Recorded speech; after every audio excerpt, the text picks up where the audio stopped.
નમસ્કાર ગુજરાત આજના મુખ્ય સમાચારો ઉપર નજર કરીએ એ પહેલા ચેનલ ઉપર નવા છો તો ચેનલને સબસ્ક્રાઇબ કરી દેજો। નમસ્કાર મિત્રો, અત્યારના તાજા સમાચાર ઉપર નજર કરીએ તો ઘણા સમયથી રાહ જોઈ રહેલા જગતના તાંતની આતુરતાનો અંત આવ્યો। દેશના કરોડો ખેડૂતોના ચહેરા પર ખુશી છવાઈ। પીએમ મોદીએ 19 નવેમ્બરના રોજ પીએમ કિસાન સન્માન નિધિ યોજનાના 21મા હપ્તાની જાહેરાત કરી દીધી છે અને ખેડૂતોના ખાતામાં પણ 21મો હપ્તો છે જમા થઈ ગયો છે। આ સાથે મિત્રો આપણે જણાવી દઈએ, જો કે કોઈ કારણોસર તમારા ખાતામાં પૈસા જમા નથી થયા અને તમને કોઈ મૂંઝવણ હોય તો તમે ઈમેલ કરી શકો છો। હેલ્પલાઇન નંબર આપ્યો છે ત્યાં સંપર્ક કરી શકો છો। ખાસ કરીને મિત્રો નીચે કોમેન્ટ બોક્સમાં એ પણ જણાવી દેજો કે કયા કયા ખેડૂતોના ખાતામાં રૂપિયા 2000નો 21મો હપ્તો જમા થઈ ગયો છે અને કયા ખેડૂતોના ખાતામાં હજુ સુધી રૂપિયા 2000નો 21મો હપ્તો જમા નથી થયો। ખાસ નીચે કોમેન્ટ બોક્સમાં જણાવી આપજો। મિત્રો, તે પછીના સમાચાર ઉપર નજર કરીએ તો ખેડૂતોને મળશે હવે 10 કલાક મફત વીજળી। ખેડૂતો માટે સારા સમાચાર સામે આવ્યા છે। ગુજરાત રાજ્યના ખેડૂતો માટે વધુ એક સારા સમાચાર સામે આવ્યા। ગાંધીનગર ખાતે મુખ્યમંત્રી ભૂપેન્દ્ર પટેલની અધ્યક્ષતામાં મળેલી રાજ્ય મંત્રી મંડળની બેઠકમાં વધુ એક ખેડૂત હિતલક્ષી નિર્ણય લેવામાં આવ્યો છે। રવિ સિઝનના વાવેતરને ધ્યાનમાં રાખીને કેબિનેટ બેઠકમાં કેટલાક જિલ્લાઓમાં 8 કલાકના બદલે 10 કલાક વીજ પુરવઠો આપવાનો નિર્ણય લેવામાં આવ્યો છે। જીરાના વાવેતરવાળા વિસ્તારમાં ખેડૂતોને પિયત માટે 20 નવેમ્બરથી ખેતીવાડી ફિલ્ડરમાં 8 કલાકના બદલે 10 કલાક વીજ પુરવઠો આપવાનો નિર્ણય લેવામાં આવ્યો છે। જીરાના વાવેતર વિસ્તારમાં સિંચાઈ અને વીજ પુરવઠો વધારે આપવા માટે રાજ્યના જનપ્રતિનિધિત્વો તથા અનેક ખેડૂતો તરફથી મુખ્યમંત્રી ભૂપેન્દ્ર પટેલ સમક્ષ રજૂઆત કરવામાં આવી હતી કે આ રજૂઆતને હકારાત્મક વાચા આપતા આ મહત્વપૂર્ણ નિર્ણય લેવામાં આવ્યો છે, જેના કારણે આશરે 1090 ગામના 49,000થી વધુ ખેતીવાડી ગ્રાહકોને લાભ મળશે। હવે ખેડૂતોને મળશે 10 કલાક મફત વીજળી। મિત્રો, તે પછીના સમાચાર ઉપર નજર કરીએ તો પરેશ ગોસ્વામીની સૌથી મોટી જાહેરાત, હવે આંદોલન ગાંધીનગર જશે। 40થી 50,000 ખેડૂતો એક સાથે ભેગા થશે। સરકાર જે માંગ પૂરી કરશે એમનું આંદોલન સમેટાઈ જશે અને જે બાકી રહેશે એનું આંદોલન ગાંધી ચિંધ્યા માર્ગે શરૂ રહેશે તેવું પરેશ ગોસ્વામીએ જણાવ્યું છે। હાલમાં 3 મોટી માંગો જેમ કે 3 લાખ સુધીનું પાક ધિરાણ માફ કરો, 200 મણ મગફળી ખરીદવામાં આવે અને વર્ષ 2019નો બાકી પાક વીમો ખેડૂતોના ખાતામાં જમા કરવામાં આવે, આ માંગ સાથે આંદોલન શરૂ કરવામાં આવ્યું છે। સરકારે ગાંધીનગર ખેડૂતો વેદના જણાવવામાં આવે છે કે જો માંગ પૂરી નહીં કરે તો સરકાર વિરુદ્ધ મોટું આંદોલન ચલાવવામાં આવશે। પરેશ ગોસ્વામીએ જણાવ્યું કે તે કોઈ ચૂંટણી લડવાના નથી, આ આંદોલન બિન રાજકીય છે। બધા ખેડૂતે યાદ રાખવું કે તમે બધા ખેડૂત સાથે હશો તો ચોક્કસ ખેડૂત હક તમને આપવા માટે અમે લડીશું। શું તમે પણ મિત્રો પરેશ ગોસ્વામીની સાથે છો કે નથી? ખાસ નીચે કોમેન્ટ બોક્સમાં હા કે ના જણાવી આપજો। મિત્રો, ત્યાં પછીના સમાચાર ઉપર નજર કરીએ તો હાલ સૌથી મોટા સમાચાર સામે આવી રહ્યા છે। રાશન કાર્ડ ધારકોને મફત અનાજ હવે નહીં મળે। કેન્દ્ર સરકારના ખાદ્ય મંત્રાલયે રાષ્ટ્રીય ખાદ્ય સુરક્ષા કાયદા NFSA અંતર્ગત એક મોટી સફાઈ કામગીરી હાથ ધરી છે। છેલ્લા 4 થી 5 મહિનાના ટૂંકા ગાળામાં દેશભરમાંથી અંદાજિત 2.25 કરોડ લોકોના નામ રાશન કાર્ડની યાદીમાંથી કમી એટલે કે ડિલીટ કરવામાં આવ્યા છે। સરકારની તપાસમાં બહાર આવ્યું છે કે આ લોકો મફત અનાજ મેળવવા માટે પાત્ર ન હતા। ગરીબ કલ્યાણની આ યાદીમાં મોટી કંપનીઓ, ડિરેક્ટરો જેમ કે 4 વ્હીલર માલિકો હોય, આ સાથે કરદાતાઓ હોય તેમનો સમાવેશ હતો। 5 કિલો મફત અનાજ, ઘઉં અને ચોખા લઈ જતા હતા, હવે એવા લોકોને હવે મફત અનાજ મળવાનું બંધ કરી દેવામાં આવશે. તો રાશન કાર્ડ ધારકો માટે પણ સૌથી મોટા સમાચાર સામે આવી રહ્યા છે. મિત્રો, ત્યાં પછીના સમાચાર ઉપર નજર કરીએ તો હર્ષ સંઘવી કડક ચેતવણી.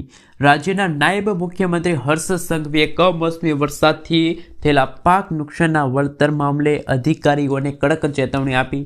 તેમણે સ્પષ્ટ શબ્દોમાં જણાવ્યું કે સરકારે ખેડૂતને ઝડપી ન્યાય સહાય આપવામાં આવે તેવી જાહેરાત કરી છે, અને જો એક પણ ખેડૂત તરફથી વળતર યોગ્ય રીતે કે સમયસર ન મળવાની ફરિયાદ સરકાર સમક્ષ રજૂ થશે તો જવાબદાર અધિકારી સામે કડક કાર્યવાહી અને કડક પગલાં લેવામાં આવશે તેવું હર્ષ સંઘવીએ જણાવ્યું છે.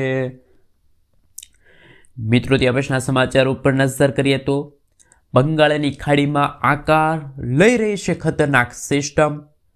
ભારતીય હવામાન વિભાગ દ્વારા હવામાનને લઈને ગંભીર ચેતવણી જાહેર કરવામાં આવી છે. બંગાળની ખાડીમાં સર્જાયેલું એક નવું લો પ્રેશર આગામી દિવસોમાં એક શક્તિશાળી અને ખતરનાક સિસ્ટમમાં પરિવર્તિત થવાની પ્રબળ શક્યતા છે. આ કુદરતી ફેરફારના કારણે દક્ષિણ ભારતના અનેક રાજ્યોમાં ભારે વરસાદ, તોફાની પવનો ફૂંકાવા માટે હાઈ એલર્ટ આપવામાં આવ્યું છે. એક તરફ વરસાદનું એલર્ટ છે તો બીજી તરફ મધ્યપ્રદેશ, મહારાષ્ટ્ર સહિતના વિસ્તારોમાં હાડ થીજાવતી શીત લહેરની ચેતવણી પણ આપવામાં આવી છે. દક્ષિણ ભારત અને તેના દરિયાકાંઠાના વિસ્તારોમાં હવામાને ધીરે ધીરે અત્યારે વરસાદી માહોલ જામ્યો છે, તો બીજી તરફ ઉત્તર ભારતના વિસ્તારોમાં અત્યારે બરફવર્ષા, હિમવર્ષા જોવા મળી રહી છે. આમ સમગ્ર ભારત દેશની અંદર અત્યારે બેવડી ઋતુનો અનુભવ સમગ્ર ભારતવાસીઓને થઈ રહ્યો છે. મિત્રો, ત્યાં પછીના સમાચાર ઉપર નજર કરીએ તો જો ખેડૂતો છેતરાતા નહીં, સરકારની સૌથી મોટી જાહેરાત. ફોર્મ ભરવા માટે કોઈ રૂપિયા નથી આપવાના તેવું રાજ્ય સરકારે સ્પષ્ટ શબ્દોમાં જણાવ્યું.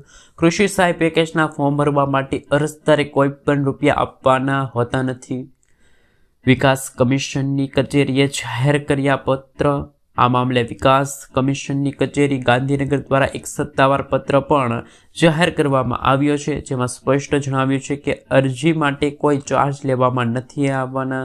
ખેડૂતોને વિનંતી છે કે રાજ્ય સરકારે ખેડૂતોને વિનંતી કરી છે કે ફોર્મ ભરવા માટે કોઈ વ્યક્તિ કે એજન્સી પૈસાની માંગણી કરે તો તાત્કાલિક તેની જાણ સંબંધિત અધિકારીઓને કરવી. તો મિત્રો, ગુજરાતના મુખ્યમંત્રીની સૌથી મોટી જાહેરાત પણ સામે આવી રહેલી છે. મિત્રો, ત્યાં પછીના સમાચાર ઉપર નજર કરી લઈએ તો હાલ સૌથી મોટા સમાચાર સામે આવી રહ્યા છે.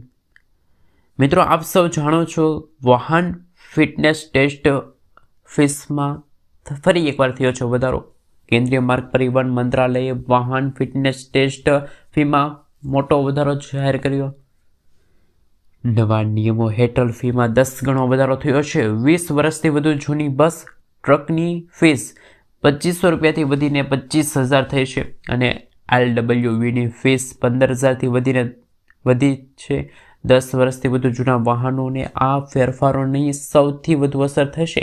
20 વર્ષથી જૂના ટુ વ્હીલર ફીસ 600થી લઈને 2,000 રૂપિયા થઈ શકે છે. તો વાહન ચાલકો માટે પણ આ એક સૌથી ખરાબ સમાચાર સામે આવી રહ્યા છે.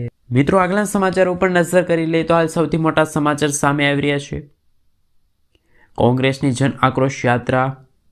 કોંગ્રેસે સરકાર સામે બાયો ચડાવી. સોમનાથથી દ્વારકા સુધી ખેડૂત આક્રોશ યાત્રા બાદ કોંગ્રેસ સરકારે રાજ્યભરમાં જન આક્રોશ યાત્રા યોજવાની જાહેરાત કરી છે. રાજ્યના 5 ઝોનના જુદા જુદા વિસ્તારોથી લઈને 60 દિવસ સુધી 2 મહિના સુધી આ યાત્રા ચાલુ રહેશે. 21 નવેમ્બરથી વાવથરાદમાં પ્રથમ તબક્કાની શરૂઆત થશે. તમામ તબક્કો 1100 કિલોમીટર ફરીને બેચરાજીમાં સમાપ્ત થશે. ખેડૂત, યુવાનો, મહિલાઓ અને બેરોજગારીના મુદ્દાઓ પર ગામે ગામ જાહેર સભા છે જાહેર થઈ શકે છે. મિત્રો, તે પછીના સમાચાર ઉપર નજર કરી લે તો હાલ સૌથી મોટા સમાચાર. ખેડૂતોને મળશે હવે 11,000 રૂપિયાનો ચેક. મિત્રો, ખાલી જાહેરાત કરી એમ નહીં, પૈસા પણ ખેડૂતોના ખાતામાં જમા થશે. કમોસમી વરસાદથી પાયમાલ થનારા અને આરે આવીને ઊભા રહેલા ખેડૂતોને મદદ આવ્યા. ખેડૂત પુત્રો જૂનાગઢ જિલ્લાના બાદલપુર ગામના અગ્રણીય ઉદ્યોગપતિ અને ખોડલધામના ટ્રસ્ટી દિનેશ કુંભાણીએ બાદલપુર, પ્રભાતપુર, સેમરાળા, સાંખડાવદર ગામના ખેડૂતોને ફરી એકવાર આર્થિક સહાય આપવાની જાહેરાત કરી છે. માતૃભૂમિની ઋણ સ્વીકારી અંતર્ગત યોજાયેલી કાર્યક્રમમાં બાદલપુર ખાતે મિત્રો આપણે જણાવી દઈએ તો ખેડૂતોની સહાયની રકમમાં ચેકનું વિતરણ કરવામાં આવ્યું. 1000 જેટલા ખેડૂતોને આ ગામના સરપંચો તથા સ્થાનિક આગેવાનો જોડે બેઠકો યોજી હતી. ખેડૂત ખાતેદારોની જમીન, ઉતારા, બેંકની વિગતો, આધાર કાર્ડની સહિતની માહિતી એકત્રિત કરાઈ. 1 હેક્ટર દીઠ ખેડૂતોને 11,000 રૂપિયાની સહાય છે આપવા માટે ચેકનું વિતરણ કરવામાં આવ્યું.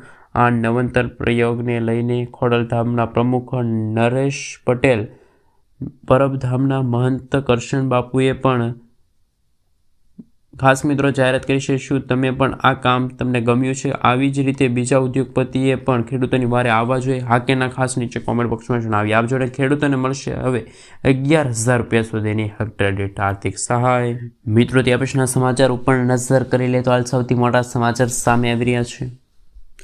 મિત્રો આપ સૌ જાણો છો કે આયુષ્યમાન કાર્ડ હોય અને હોસ્પિટલનો સ્ટાફ છે એ આનાકાની કરે છે તો તમે તેમના વિરુદ્ધ ફરિયાદ નોંધાવી શકો છો.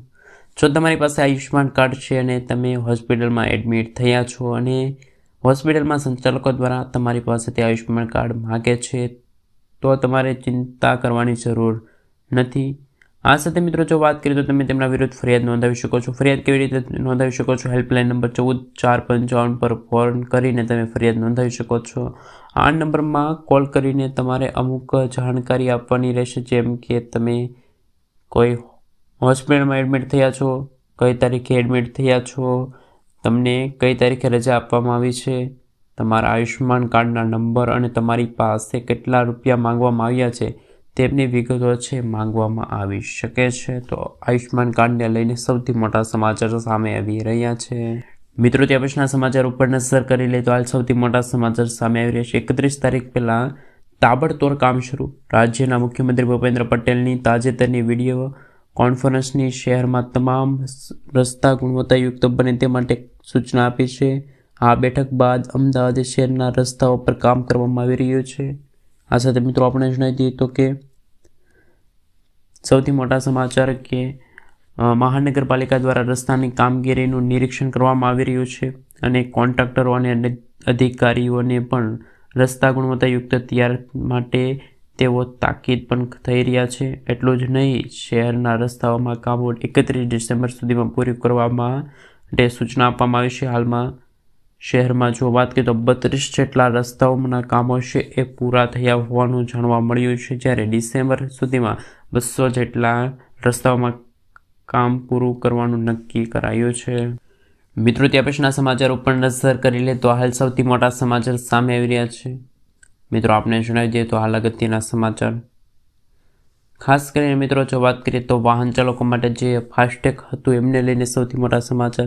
જો તમે વારંવાર હાઈવે પર મુસાફરી કરતા હોય તો આ સમાચાર તમારા માટે ખૂબ જ મહત્વપૂર્ણ છે.